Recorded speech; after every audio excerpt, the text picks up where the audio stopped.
I felt my back slam against the drywall, knocking a family photo askew. The impact forced air from my lungs as my father towered over me, his face contorted with rage I had never seen before. His words cut deeper than the physical pain. "Her future matters. Yours never did." Those 8 words crystallized the truth I had been denying for 28 years. I was the forgotten child, the one whose dreams were sacrificed on the altar of my sister Audrey's whims. As I struggled to breathe, watching my professionally ironed shirt wrinkle under his grip, something inside me finally shattered. Not my spirit, but the chains of obligation that had kept me bound to this toxic family. All because I refused to cancel my job interview to drive my sister to the mall. Looking back, the signs of favoritism had always been there, scattered throughout my childhood like breadcrumbs, leading to this inevitable breaking point. At 28, I was still living with my parents, not by choice, but by financial necessity. After graduating college, I had bounced between dead-end retail jobs and temporary office positions that barely covered my student loan payments. Each month, I would send out dozens of applications, hoping for that one opportunity that would launch my marketing career. My younger sister, Audrey, 19, and attending the state university, had never known such struggles. From her custom bedroom renovation when she turned 16, to the brand new car she received on her 18th birthday, Audrey had been showered with advantages I could only dream about. When I turned 16, I received a congratulatory card and permission to use the family car if no one else needed it. When I turned 18, my parents reminded me that rent would be expected once I graduated high school. "Brandon, you understand how tight money is right now," my mother would say whenever I needed something, her eyes never quite meeting mine. Yet there always seemed to be money for Audrey's dance competitions, her professional photography equipment, her weekend trips with friends. I remember the Christmas when I was 20 and Audrey was 11. I had asked for help with textbooks for the upcoming semester, roughly $300. My parents apologetically explained they couldn't manage it this year. That same morning, Audrey unwrapped a $1,000 laptop for school projects. I swallowed my hurt and worked extra overnight shifts to cover my educational expenses, telling myself that was just how life worked. This pattern continued throughout our lives. When I got accepted to state university with only a partial scholarship, my parents explained that I would need to work and take out loans for the remainder. "It will build character," my father assured me. I worked 30 hours a week while maintaining a full course load, often studying until 3 in the morning before dragging myself to early classes. Despite these obstacles, I graduated with decent grades and boundless optimism. That optimism faded as rejection emails filled my inbox. Each one chipped away at my confidence until I accepted that my marketing degree would be temporarily sidelined while I built experience through whatever jobs I could find. And then, after hundreds of applications and dozens of rejections, it happened. The email from Westfield Marketing Group requesting an interview for their junior marketing strategist position.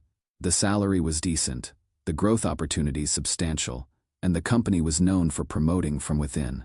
This could be everything I had worked for. I responded immediately, my hands trembling with excitement as I confirmed the interview time. That night, I pulled my only suit from the back of my closet, carefully ironed it, and polished my dress shoes until they gleamed.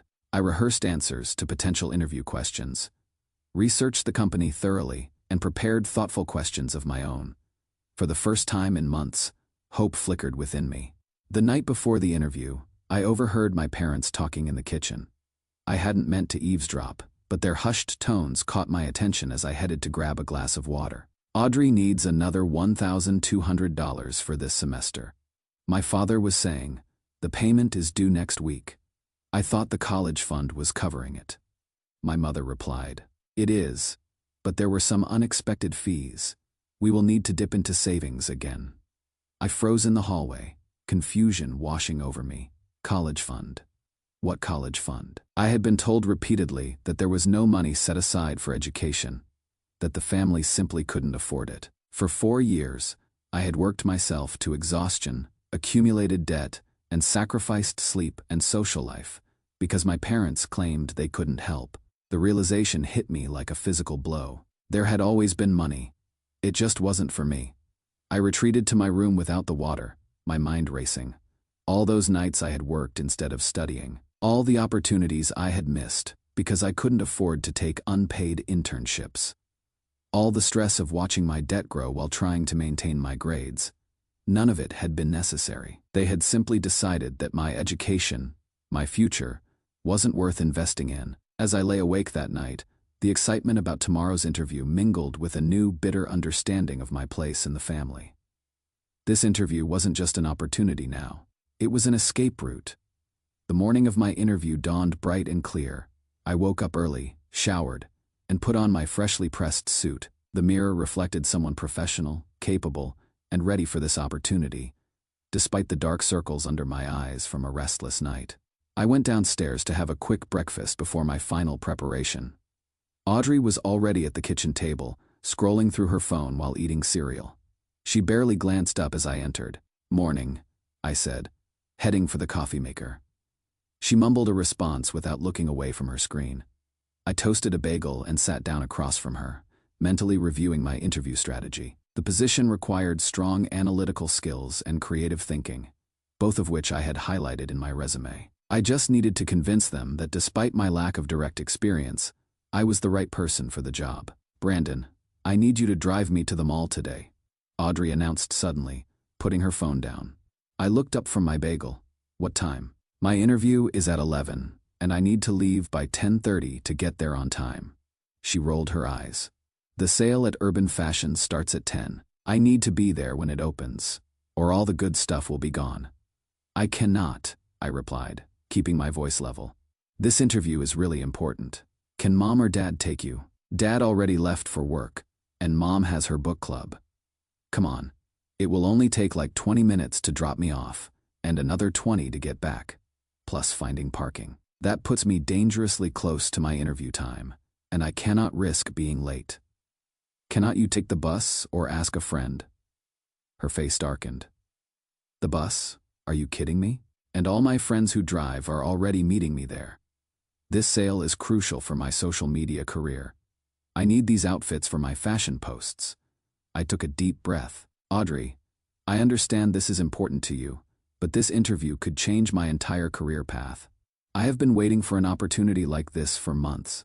"It is just some stupid office job," she snapped. "You can reschedule." "No, I cannot. Professional interviews don't work that way. First impressions matter, and canceling last minute would eliminate my chances." She stormed out of the kitchen, and I heard her stomping up the stairs. I sighed, knowing what would come next. Within minutes, my mother appeared in the kitchen doorway, her face set in that familiar expression of disappointment directed exclusively at me. "Brandon, why cannot you help your sister? Family should come first." "Mom, this is my future we are talking about. I have been applying for jobs in my field for almost a year. This is the first promising interview I have landed." "You already have a job at the hardware store," she said dismissively. "A part-time job that barely covers my student loan payments. This position at Westfield would be a career, not just a paycheck. You could at least offer to pick her up after your interview. I don't know how long it will last. It could be an hour. It could be 3 if they want me to meet other team members." I tried to keep the frustration out of my voice. Why is it always my responsibility to accommodate Audrey's schedule? Why cannot she adjust her plans for once? My mother's face hardened. "You know how important her social media presence is for her future influencer career. Every post counts, and my actual career doesn't." The words came out sharper than I intended. "Don't take that tone with me," she warned. "After everything we have done for you." The irony of her statement, after what I would overheard the night before, was almost too much to bear. I stood up, needing to end this conversation before I said something I couldn't take back. "I am sorry, but I cannot miss this interview. Audrey will have to find another way to the mall." As I headed back upstairs to grab my portfolio, I heard the front door open. My father was home unexpectedly early. I could hear my mother's hushed voice explaining the situation, no doubt painting me as the unreasonable one. I was gathering my materials when my bedroom door flew open without a knock. My father stood there, already red-faced. "Your mother tells me you are refusing to help your sister," he said, his voice dangerously quiet. "I have a job interview, Dad, an important one. And your sister has important plans, too. Going to a clothing sale is not the same as a job interview that could launch my career," I replied, struggling to stay calm. "There you go again. thinking you are better than everyone else with your college degree. He scoffed. When are you going to accept that not everything works out the way you want? You have been talking about this marketing career for years, and where has it gotten you? It hasn't gotten me anywhere, because I have never been given a fair chance. The words burst out before I could stop them. Do you know why I haven't succeeded yet? Because I had to work throughout college instead of taking internships. Because I couldn't afford the professional development courses that would have made me more competitive. Because every time I have needed support, I have been told there wasn't enough to go around. That is not true, he said. But his eyes shifted away. Isn't it? Then explain to me why Audrey has a college fund when I was told there was no money to help with my education. He stiffened. You were eavesdropping. I overheard. There is a difference, and you are not denying it. He stepped closer, his finger jabbing toward my chest. You know nothing about our financial decisions or why we make them.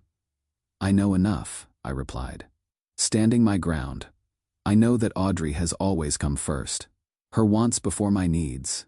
Always. Watch your mouth. Boy, his voice had dropped to a dangerous growl. Or what? You will throw me out. Make me pay more rent. Cut me off from the financial support I have never received anyway. The bitterness of years spilled into my words. You ungrateful little. He seemed at a loss for words. I am not being ungrateful. I am stating facts. And the fact is, I am going to this interview. Audrey can wait for her shopping trip. Something in his expression changed. A darkening I should have recognized as a warning. This isn't the first time your selfishness has shown. Brandon, remember that job interview 6 months ago? The one you missed because your car wouldn't start. A cold feeling spread through my chest. What about it?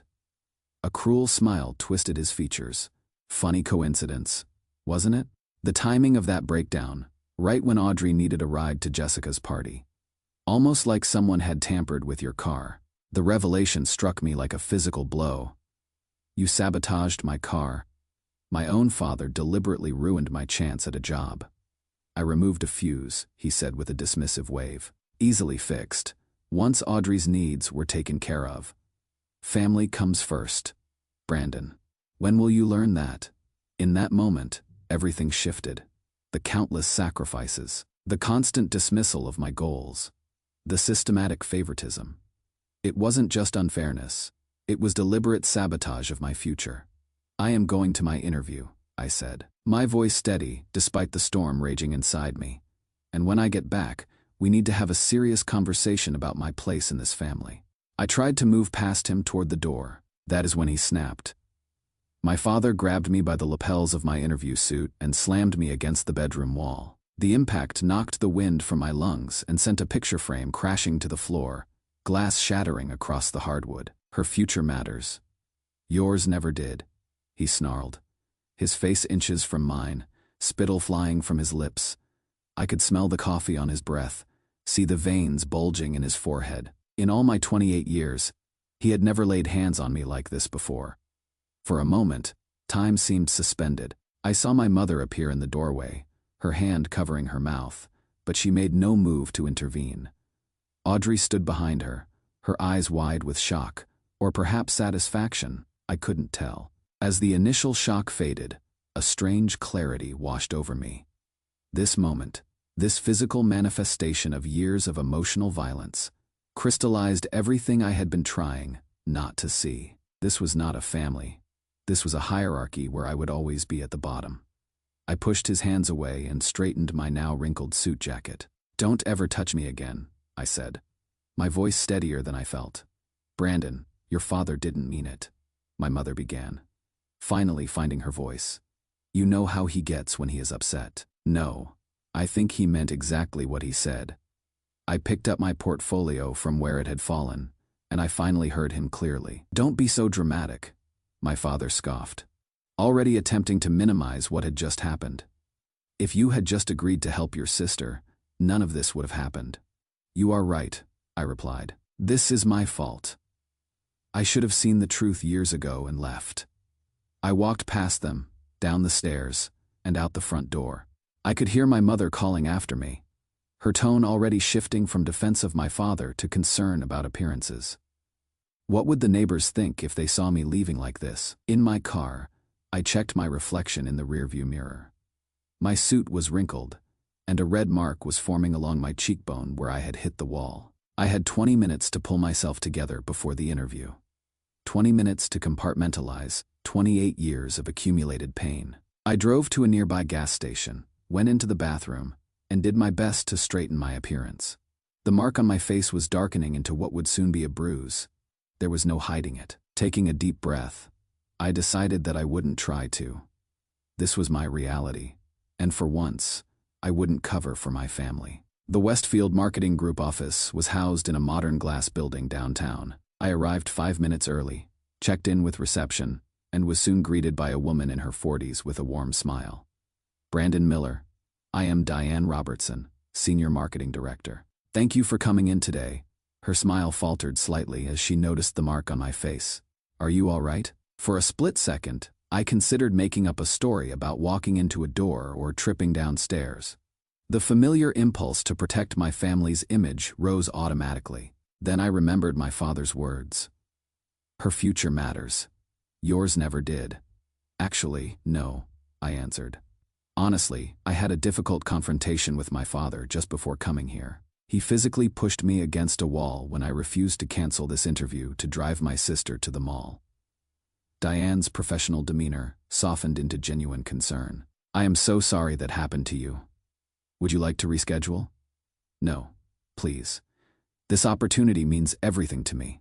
I would like to proceed if that is all right." She studied me for a moment, then nodded. "I appreciate your honesty and perseverance. Let's continue. But please let me know if you need a break at any point." The interview itself went surprisingly well. My preparation had been thorough, and perhaps the emotional intensity of the morning had stripped away my usual nervousness. I spoke candidly about my experience, my goals, and why I believed I could bring value to Westfield, despite my limited professional experience. Near the end of our conversation, after discussing my portfolio and answering technical questions, Diane leaned back in her chair with a thoughtful expression. "Brandon, may I speak candidly for a moment?" "Of course," I replied, bracing myself for rejection. "When you arrived with that mark on your face and told me what happened, my first thought wasn't about whether to proceed with the interview. It was recognition." She paused, considering her words carefully. 10 years ago, I walked into an important client meeting with sunglasses, covering a black eye. Like you, I didn't make excuses. Sometimes the hardest environments to escape are the ones we are born into. I hadn't expected this personal disclosure, and it momentarily left me speechless. "I don't normally share this with candidates," she continued, "but I sense you are at a crucial juncture. I left my family situation with nothing but a suitcase and determination. It was the hardest and best decision I ever made." "I appreciate your sharing that," I said, genuinely moved. "Today was a breaking point for me too. I don't think I can go back there." She nodded, understanding in her eyes. "Do you have somewhere safe to stay?" The question caught me off guard. In my rush to get to the interview, I hadn't thought beyond this moment. I am not sure. Maybe a motel until I figure things out." Diane seemed to be debating something internally. Finally, she said, "My brother owns a small apartment building. He keeps one unit furnished for temporary situations. He is currently between tenants and was planning to do some minor renovations, but those will not start for at least 2 weeks. If you need a place to stay while you get on your feet, I could speak to him." I was stunned by the offer. "That is incredibly generous, but I couldn't impose like that." "It is not imposing. He had charged you a nominal fee, much less than a motel. Consider it professional networking," she added with a slight smile. "Besides, if things go well, you might be working here soon." "Are you saying—" "I am saying we have a few more candidates to interview, but you have made a strong impression. I will need to consult with my team, but I am optimistic about your fit here. We should have a decision by early next week." As I left the Westfield offices, contact information for Diane's brother in hand, I felt a strange mixture of emotions. The morning's trauma still resonated through me, but alongside it was a newfound sense of possibility. For the first time in my adult life, I had stood my ground about what mattered to me, and instead of disaster, it had opened an unexpected door. I sat in my car for several minutes, considering my options. Going home was out of the question. Even if my father apologized, which was unlikely, a line had been crossed that could never be uncrossed. I needed to retrieve my belongings, but not alone, and not immediately. I called James, my closest friend since college, and briefly explained the situation. He didn't hesitate. "Come stay with me tonight. Tomorrow, we will get your stuff together." "Are you sure?" "I don't want to put you in an awkward position, Brandon. You have been putting up with their crap for years. It is about time you got out. I am just sorry. It took something like this to make it happen." As I drove to James's apartment, my phone buzzed repeatedly with texts and calls from my mother and Audrey.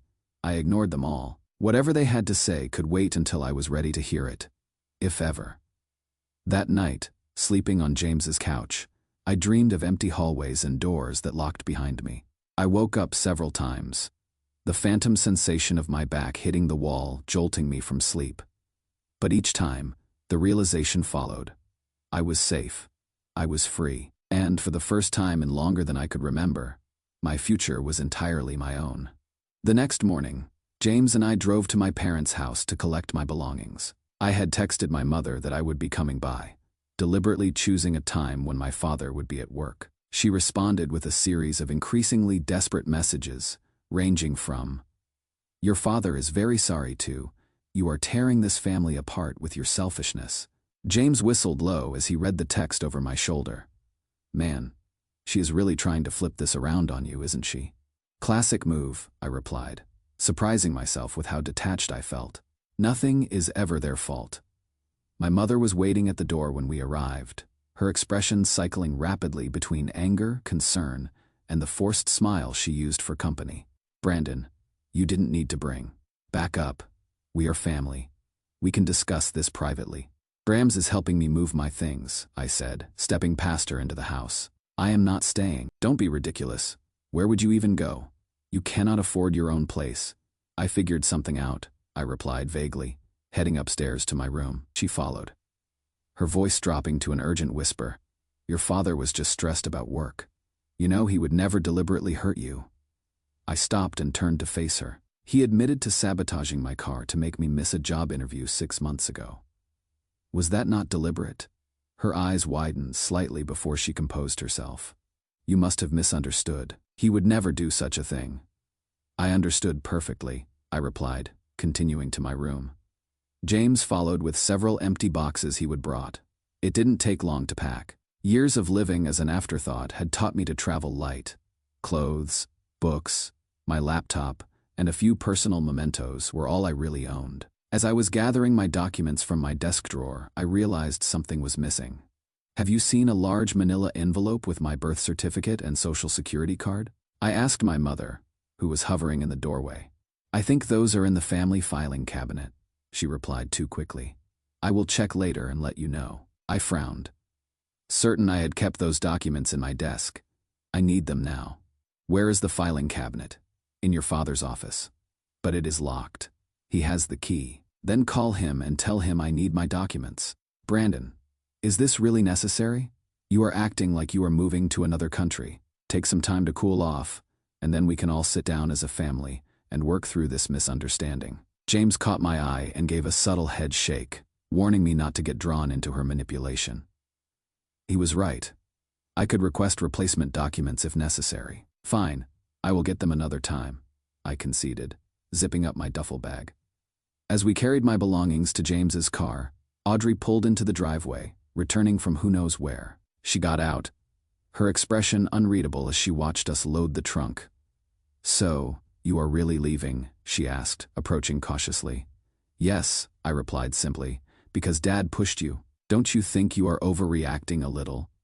I closed the trunk and turned to face my sister. "This isn't about yesterday, it is about 19 years of being treated like my existence only matters when it serves you." Her face flushed. "That is not fair, isn't it? When was the last time anyone in this family sacrificed anything for my benefit? When was the last time my needs or wants came before yours? Even once?" She had no answer, her eyes dropping to the ground. "That is what I thought," I said, moving toward the passenger door. "Good luck with your influencer career. I hope it is worth what they have invested in it." 2 days later, I moved into the temporary apartment Diane's brother had offered. It was small but clean, with basic furniture, and a month-to-month lease at half the market rate. I signed the agreement gratefully, knowing this breathing room would make all the difference as I rebuilt my life. The following Monday, Diane called with a job offer. The salary was better than I had dared hope for, with health benefits starting immediately. I accepted on the spot, a weight lifting from my shoulders as financial independence finally seemed within reach. My first week of work coincided with a barrage of messages from my parents. My mother vacillated between guilt trips and tentative apologies on behalf of the family. My father sent a single text, "When you are ready to apologize for your disrespect, we can talk." I responded to none of them. Audrey's messages were more complex. Initially defensive and accusing, they gradually shifted toward confusion and even a hint of self-reflection. "The house feels weird without you." One text read, "Mom and Dad are fighting a lot."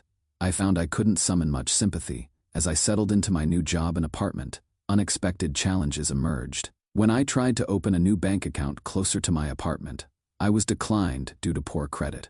Confused, I requested a credit report and discovered multiple credit cards and a personal loan opened in my name over the past 3 years, all carrying substantial balances. I stared at the report in disbelief. Someone had stolen my identity, racking up nearly $20,000 in debt. The sick feeling in my stomach intensified as I noted the timing corresponded exactly with Audrey's college years and the launch of her social media presence. My suspicions were confirmed when I noticed charges from camera equipment stores, fashion retailers, and even a week-long influencer retreat in Miami. These weren't random fraudulent purchases. They were expenses for Audrey's carefully curated online persona, charged to accounts opened in my name without my knowledge or consent.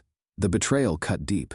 Not only had my parents favored Audrey emotionally and financially throughout our lives, but they had actively stolen my identity to fund her lifestyle, potentially ruining my financial future before it could even begin. I took the credit report to a lawyer specializing in identity theft. Her assessment was blunt. "This is clear financial fraud," she said, reviewing the documents. "Unfortunately, since it is family members, your options are complicated. You can file a police report, which would likely lead to criminal charges against your parents, or you can try to resolve it privately." "What would private resolution look like?" I asked. "You would demand they transfer all accounts to their names, pay off the balances, and provide written admission of their actions. Without legal pressure, though, compliance would be voluntary." I thought about my father's decades of manipulation and control, my mother's constant enabling. "They will never admit wrongdoing," I said finally. "And I cannot start my life with this hanging over me." "Then I recommend we proceed with formal identity theft reporting," she advised. "It will not be easy, but it is the cleanest path to protecting your financial future." That evening, I received an unexpected text from Audrey. "I found some mail for you in Dad's office. Job offers from last year that he never gave you. I think you should know." A piece of the puzzle clicked into place. How many opportunities had been hidden from me? How many paths deliberately blocked? The systematic sabotage of my future had been even more comprehensive than I had imagined. I replied to Audrey for the first time. "Thank you for telling me. There is more you should know. We need to talk, but not at the house." We arranged to meet at a coffee shop the following weekend. I wasn't sure how much to reveal or whether I could trust her motives, but something in her message suggested she might be beginning to see our family dynamics more clearly. As I prepared for this confrontation and the larger one to come, I reflected on how dramatically my life had changed in just a few weeks, from trapped and diminished to employed and independent. The road ahead would be difficult, especially with the identity theft situation, but for the first time, I felt equipped to face it. The prison I had lived in hadn't been built in a day. The walls had risen slowly around me. Each brick, a small concession, a swallowed protest, a deferred dream. But now that I had walked out, I could see it for what it was, and I was never going back. "They did what?" Audrey's face drained of color as I slid the credit report across the coffee shop table. We had been talking for nearly an hour. My sister unusually subdued as I explained my discoveries. "They opened credit accounts in my name without my knowledge or consent," I repeated. "The charges align perfectly with your college expenses and social media equipment, nearly $20,000 worth." She stared at the papers, her carefully manicured nails trembling slightly, as she flipped through the pages. I had no idea. Brandon, I swear. Dad always said they were handling the finances for both of us, that they had college funds and separate credit accounts for our different needs. I studied her face, searching for deception, but finding only growing horror. Did you really never question why they could afford so much for you when they claimed to be struggling financially? She looked up, guilt creeping into her expression. I guess I didn't want to question it. It was easier to believe we could afford my things because I wasn't worth the investment. I finished for her. That is not what I meant to say. She protested weakly, but it is what they demonstrated through their actions. Year after year, I took a sip of my now cold coffee. The question is, what happens now? I have consulted a lawyer. This is serious fraud, Audrey. It is not just family drama. It is a crime. Her eyes widened. You are going to report them to the police. I am considering all options. The lawyer advised me that without legal pressure, they are unlikely to take responsibility or make it right. Audrey was silent for several moments, absently stirring her untouched latte. Finally, she asked, "What about the mail? The job offers they hid from you?" That is part of the larger pattern. They have been actively sabotaging my independence while draining my financial future to fund yours. I kept my tone factual rather than accusatory, watching her process this reality. "Can I see the letters?" she asked suddenly. I hesitated. "Do you still have them?" "Yes. I took them when I found them. I knew Dad would destroy them if he realized I had seen them." She reached into her bag and pulled out a large envelope, sliding it across to me. There are 3 job offers and some other official-looking documents. I didn't open them. I examined the contents, my heart sinking further with each item. 2 were indeed job offers from companies I had interviewed with last year, both with salaries that would have allowed me to move out immediately. Another was an acceptance to a competitive marketing certification program I had applied to but never heard back from. And most disturbing of all, bank statements from an account I never knew existed, opened in my name with my forged signature. "There is another account," I said grimly, scanning the statements. "They have been depositing money under my name, possibly to hide income from taxes or creditors." Audrey looked physically ill. "Brandon, I don't know what to say. This is so much worse than I imagined. When I found those letters, I thought maybe Dad had just been overprotective or controlling, not criminal. This goes beyond controlling," I agreed. "This is systematic financial abuse." We sat in weighted silence, the ambient chatter of the coffee shop, a stark contrast to the gravity of our conversation. Finally, Audrey spoke again, her voice small. "What do you need from me?" The question surprised me. Throughout our lives, Audrey had only taken from me, never offered. This simple acknowledgement of my needs represented a seismic shift in our relationship. "Honestly, I need you to recognize what they have done, to both of us in different ways. I need you to stop enabling their narrative that I am the problem, and I may need your testimony if this goes to court." Her head snapped up. "Court? You are really going to sue our parents?" "I am going to hold them accountable for identity theft and fraud," I clarified. "Whether that happens through criminal charges or civil court will depend largely on their response when confronted." Audrey twisted her hands nervously. "Can we try talking to them first? Maybe if they understand how serious this is, they will make it right without legal action." I considered her suggestion. While I had little faith in my parents' capacity for honest self-reflection, a preliminary confrontation might provide valuable evidence of their knowledge and intent, which could strengthen any future legal case. "All right," I conceded. "We can try one conversation, but I will be recording it and I am not doing it alone." We arranged to meet our parents that weekend at a neutral location, a private room at the local library I had reserved. I invited my lawyer to attend, though we agreed she would observe rather than actively participate unless necessary. The days leading up to the confrontation were tense. My parents, upon learning I wanted to meet with both of them with Audrey present, launched into a fresh barrage of texts and calls, alternating between demands to know what was going on and accusations that I was corrupting my sister against them. I maintained radio silence, focusing instead on gathering additional evidence with my lawyer's guidance. We documented every account, every forged signature, Every hidden letter. The picture that emerged was even more disturbing than I had initially understood. My father, whose construction business had been struggling for years, had been using my identity not only to fund Audrey's expenses, but also to secure business loans and credit lines. The total fraud exceeded $50,000, potentially exposing me to tax liabilities as well as debt. When Saturday arrived, I felt oddly calm. The previous weeks had burned away any lingering emotional fog, leaving behind a clarity I had never before experienced. This wasn't about family drama or sibling rivalry. This was about crime and consequences. My parents arrived at the library meeting room, looking both defensive and confused. Their expressions darkened when they saw my lawyer quietly setting up a recording device in the corner. "What is this?" my father demanded. "Some kind of ambush." "This is a documented conversation about identity theft and fraud," I replied evenly, gesturing for them to sit. "Identity theft? What are you talking about?" My mother's voice pitched higher, her eyes darting to Audrey, who sat rigid beside me. I placed the stack of evidence on the table. Credit cards opened in my name without my consent. Loans taken out using my social security number. Bank accounts created with my forged signature. Job offers hidden from me to keep me financially dependent. This meeting is your opportunity to explain yourselves before we take legal action. The color drained from my mother's face, but my father's flushed dark red. "You ungrateful little," he began, half rising from his chair. "Dad, stop," Audrey interrupted, her voice stronger than I had ever heard it. "I have seen the evidence. I found the hidden letters myself. This isn't something you can yell away."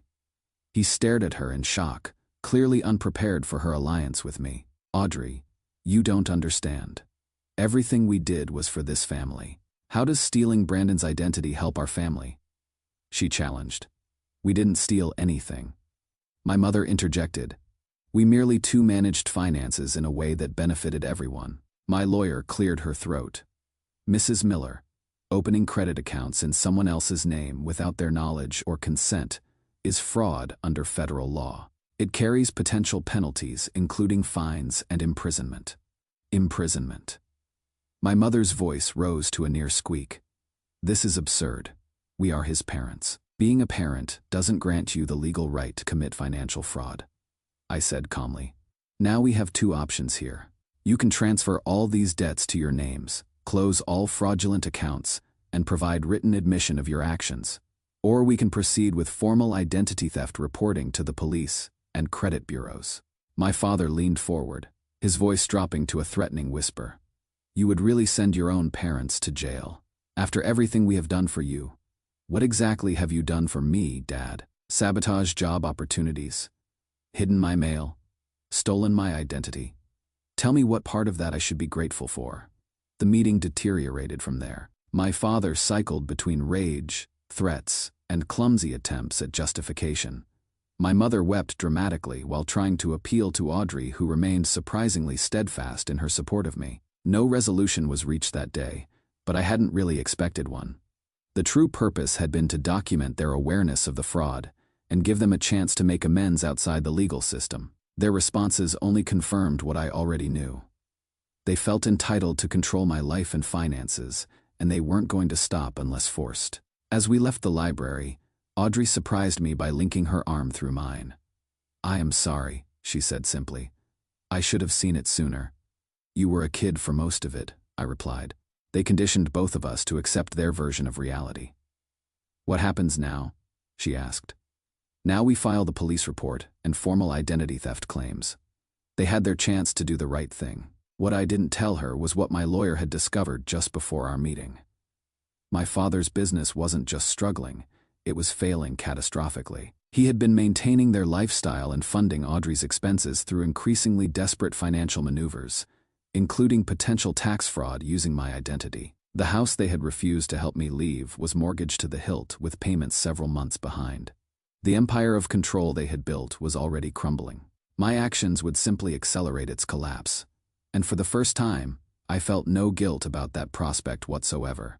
The formal identity theft report created a seismic shift in my family's carefully constructed facade. Within days of filing with the police and credit bureaus, investigators began examining my parents' finances in detail.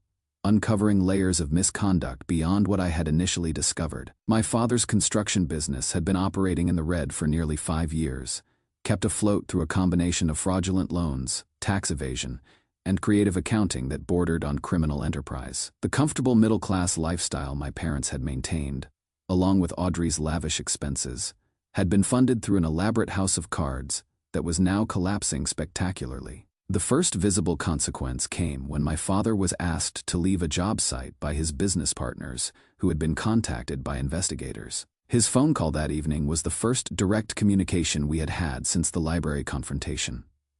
"Are you satisfied now?" he demanded, his voice slurring slightly. I suspected he had been drinking. "They have suspended me pending investigation. Years of building that business, and you destroy it in a week." "You destroyed it yourself, Dad," I replied calmly. "I just exposed what you had done. I did what was necessary to provide for this family. Something you will never understand since you have never had any responsibility for anyone but yourself." The irony of his statement was almost laughable. Actually, I understand responsibility perfectly.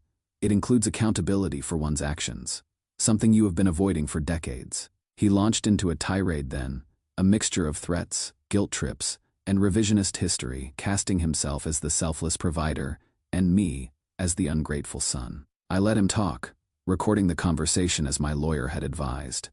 When he finally ran out of steam, I spoke again. "There is still a way to minimize the damage. Dad, admit what you have done, make restitution, and take responsibility. The prosecutors might consider a plea deal if you cooperate fully. You want me to plead guilty to providing for my family? Never. Then I cannot help you. Goodbye, Dad." My mother's approach was different but equally ineffective. She showed up at my workplace the following day, causing a scene in the reception area until Diane intervened. "Brandon, your mother is here," Diane said, appearing at my desk with a concerned expression. "She is quite upset. Would you like me to call security, or do you want to speak with her?" I sighed, setting aside the project I was working on. "I will talk to her. Is there a private space we can use?" Diane led us to a small conference room, then squeezed my shoulders supportively before leaving us alone. My mother immediately launched into a performance of tearful reproach. "How could you do this to us? To your father? His business partners are abandoning him. The bank is asking questions about our mortgage, and it is all because you couldn't let go of your resentment." I remained calm, detached in a way that clearly unnerved her. "This isn't about resentment, Mom. It is about crimes committed against me and potentially others. Dad didn't just steal my identity. He built an entire fraudulent financial structure using my name and others. He was protecting us," she insisted, "making sure we didn't lose our home. That Audrey could have the opportunities you never took advantage of." The familiar narrative still had the power to sting, but no longer to control me. That is not how it happened, and we both know it. I worked for every opportunity I ever had while you and Dad actively sabotaged my progress. That is not true. Her voice rose shrilly. "We supported you as best we could. You hid job offers from me. Dad disabled my car to make me miss an interview. You opened credit cards in my name without my consent. That is not support. Mom, that is abuse." She flinched at the word, then rallied. "We are your parents. Everything we did was for your own good, including throwing me against a wall. Was that for my own good, too?" She glanced away, unable to maintain eye contact. "Your father was under tremendous stress. You provoked him with your selfishness." I stood, signaling the end of our conversation. "This meeting is over. Please don't come to my workplace again. Brandon, please." She grabbed my arm desperately. "They are talking about criminal charges. Your father could go to jail. Is that really what you want?" I gently removed her hand. What I wanted was parents who supported me the way they supported Audrey. What I wanted was honesty and fairness. What I wanted was to not have my identity stolen and my future sabotaged. But we don't always get what we want, do we, Mom? As security escorted her from the building, I returned to my desk, hands shaking slightly. Diane appeared with 2 cups of coffee, placing one before me without comment. "Thank you," I said, grateful for both the caffeine and her understanding. "Family is complicated," she observed. "Sometimes the hardest boundaries to set are the most important ones." The investigation continued to unravel my parents' financial schemes. Each new revelation confirmed that my father's business had been mismanaged for years, with client funds commingled, taxes unpaid, and projects left incomplete despite being billed in full. My mother, far from being an innocent bystander, had been actively involved in managing the fraudulent accounts, including those in my name. Throughout this time, Audrey maintained contact with both me and our parents, increasingly caught in the middle as their marriage began to fracture under the pressure. My father blamed my mother for not controlling me better. My mother blamed him for taking unnecessary risks that led to discovery. They barely speak to each other anymore. Audrey told me during one of our weekly coffee meetings. Dad sleeps in his office most nights. Mom cries all the time and keeps asking why you are doing this to her. I am not doing anything to her, I pointed out. I am simply refusing to be their scapegoat and victim any longer. Audrey nodded slowly. I see that now. I have been thinking a lot about how they treated you versus me. It wasn't fair, Brandon. It wasn't right. No, it wasn't, I agreed. But that doesn't mean you need to feel guilty. You were a child for most of it, raised in a dysfunctional system you didn't create. Still, I participated in it. I accepted their favoritism as normal. I never questioned why I got everything, while you got nothing. She looked down at her hands. I am sorry. Her apology, simple and sincere, was the first genuine one I had received from any family member. It struck me that Audrey, the youngest and most indulged, was showing more capacity for growth than either of our parents. What will you do now? I asked. The house will probably be foreclosed on soon. Dad's business is essentially defunct. She straightened her shoulders. I have dropped out of college temporarily, found a job at a coffee shop near campus. It is not much, but it is honest work that I got on my own merits. That is really mature of you, I said, surprised. Don't look so shocked, she replied with a hint of her old spirit. I am not completely useless. Just spoiled rotten. The legal consequences for my parents continued to mount. My father was formally charged with multiple counts of fraud, identity theft, and tax evasion. My mother faced lesser but still serious charges as an accomplice. Their house was indeed foreclosed upon, and most of their assets were frozen pending legal proceedings. Throughout it all, they maintained that they were the victims, that I had betrayed them out of spite or jealousy of Audrey. They told extended family that I had manufactured evidence, that investigators were biased against them, that the entire situation was an overreaction to normal family financial management. Some relatives believed them. Others, seeing the mounting evidence and hearing both sides, began to question the narrative they had accepted for years. Family gatherings became divided, with battle lines drawn based on who believed my parents' version of events and who recognized the truth of their actions. Through it all, I maintained my boundaries and continued building my new life. My position at Westfield was going well, with Diane becoming both mentor and friend. My temporary apartment had become a more permanent arrangement, with a proper lease and gradually accumulating furnishings that reflected my own taste, rather than what I could afford or was allowed to have in my parents' home. The most surprising development came one rainy Tuesday evening when Audrey appeared at my door, a single suitcase in hand and mascara streaking down her cheeks. I cannot stay there anymore, she said simply. Everything they told me about you, about themselves, about our family, it was all lies. I see it now, and I cannot pretend anymore. I hesitated only briefly before stepping aside to let her in. It is not much, but the couch pulls out into a bed. Thank you, she whispered, looking around at my modest apartment with new eyes. Not just for this, but for standing up to them. I'd never have seen the truth. As Audrey settled on my couch, the rain drumming steadily against the windows, I realized that in losing the false family, I had desperately tried to please for 28 years.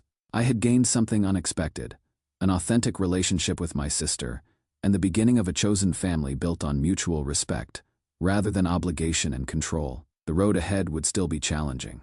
The legal proceedings against my parents were just beginning. Audrey and I had years of conditioned patterns to overcome, but for the first time, I faced the future with genuine hope, rather than resigned endurance. By refusing to cancel that job interview, by walking away from abuse rather than accommodating it, I had set in motion a chain of events that would ultimately free not only myself, but my sister as well. Sometimes the greatest act of courage is simply to stop accepting the unacceptable to name the truth and stand firm in it, regardless of the consequences. In doing so, we create space for authentic relationships and real growth, even in the most unexpected places. 1 year later, I stood in the center of my new home, surrounded by friends and a few chosen family members. The modest 2-bedroom house wasn't large or fancy, but it was mine, purchased with my own money, decorated according to my own taste. After a year of saving aggressively and building my credit back from the damage my parents had inflicted,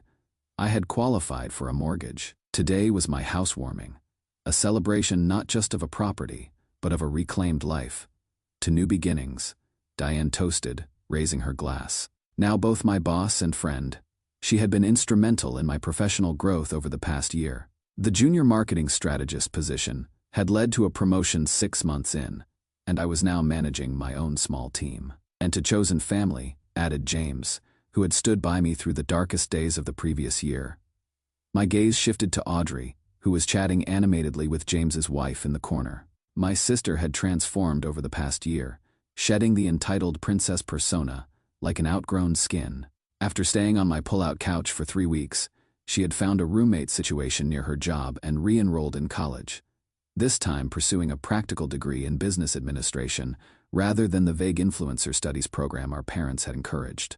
More importantly, she was paying her own way, working 30 hours a week at the coffee shop while maintaining a full course load. The parallels to my own college experience weren't lost on either of us. But unlike me, she had emotional support and honest guidance from the beginning of her independent journey. The legal fallout from my parents' actions had been severe, but justified.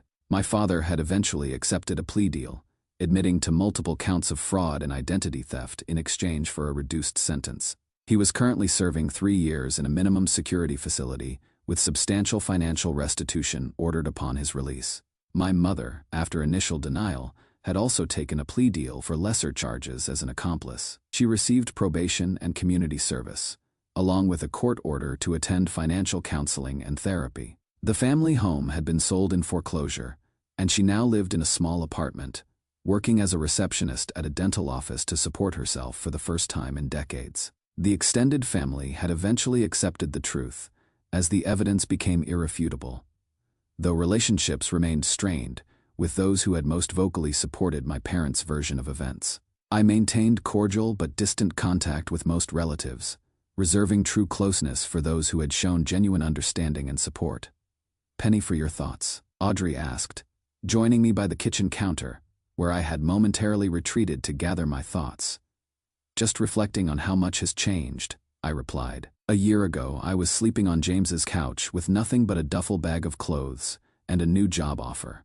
She nodded, her expression thoughtful. "And I was still living in their bubble, believing their lies about you, about everything. We have both come a long way. Thanks to you standing your ground," she said, bumping my shoulder lightly with hers. "I never thanked you properly for that. You know, if you had given in that day, if you had driven in that dysfunction, I finished for her." "Exactly. So thank you, Brandon, for having the courage I didn't have until I saw yours." Her words touched me deeply. Our relationship had evolved into something neither of us could have imagined a year ago. The artificial hierarchy our parents had created between us had dissolved, replaced by a genuine sibling bond based on mutual respect and understanding. "Have you heard from Mom lately?" I asked. Our parents remained a complicated topic between us. Audrey maintained limited contact with our mother, while I had chosen complete separation after the legal proceedings concluded. "She called last week," Audrey replied, "still asking when you will get over this phase and reconnect with the family." I shook my head, unsurprised. Some people never truly accept responsibility for their actions. "I know." I told her that your boundaries aren't a phase, and that if she ever wants a relationship with you again, she needs to acknowledge what she did and make genuine amends. Audrey sipped her drink. She didn't like that answer. "I am sure she didn't," I agreed. "But I appreciate you reinforcing my boundaries." The doorbell rang, signaling the arrival of the pizza I had ordered for the gathering. As I moved to answer it, I caught sight of the framed quote hanging beside my front door. "A housewarming gift from Diane. The life you want begins the moment you stop accepting the life you don't want." Those words had become my mantra over the past year. Each time I had faced a difficult decision or moment of self-doubt, I returned to that simple truth. Standing up for myself hadn't been easy, and the aftermath had been painful in ways I couldn't have anticipated. But the life I had created from those difficult choices was authentically mine in a way my previous existence never had been. The evening continued with food, laughter, and genuine connection as my friends and chosen family shared stories and created new memories in my home. I realized something profound had shifted within me. The weight of unworthiness that had been placed on my shoulders since childhood had finally lifted. In its place was a quiet confidence, a certainty that I deserved good things. Not because I had earned them through suffering or sacrifice, but simply because all humans deserve dignity, respect, and the chance to build a meaningful life. Later, after the guests had departed, and Audrey had helped me clean up before heading back to her apartment, I sat on my back porch enjoying the peaceful evening. My phone chimed with a text from Audrey. "Thanks for tonight. So proud of who we are becoming. Love you, bro." Those simple words brought unexpected tears to my eyes.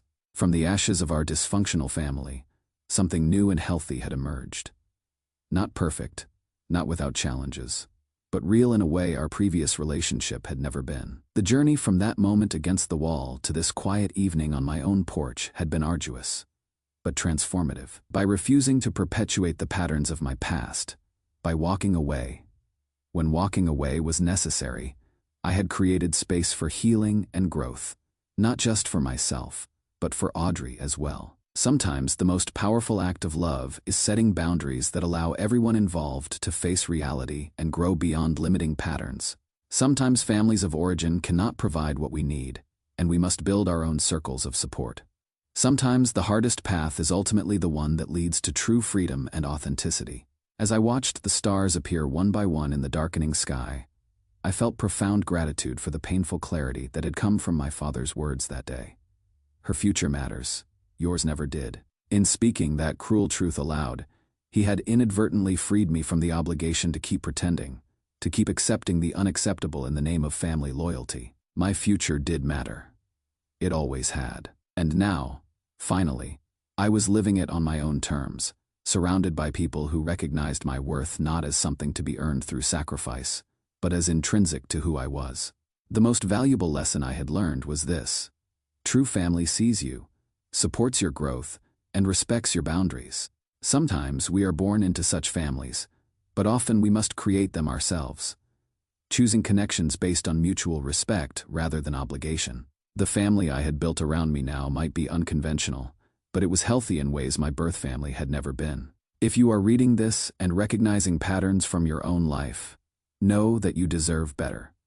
Your future matters, your dreams matter, your boundaries matter, and sometimes, walking away is the most powerful step you can take toward the life you truly deserve. Thank you for sharing in my journey. If this story resonated with you, please consider liking, subscribing, commenting, and sharing it with others who might need to hear this message. Have you ever had to walk away from a situation that was harmful to your well-being?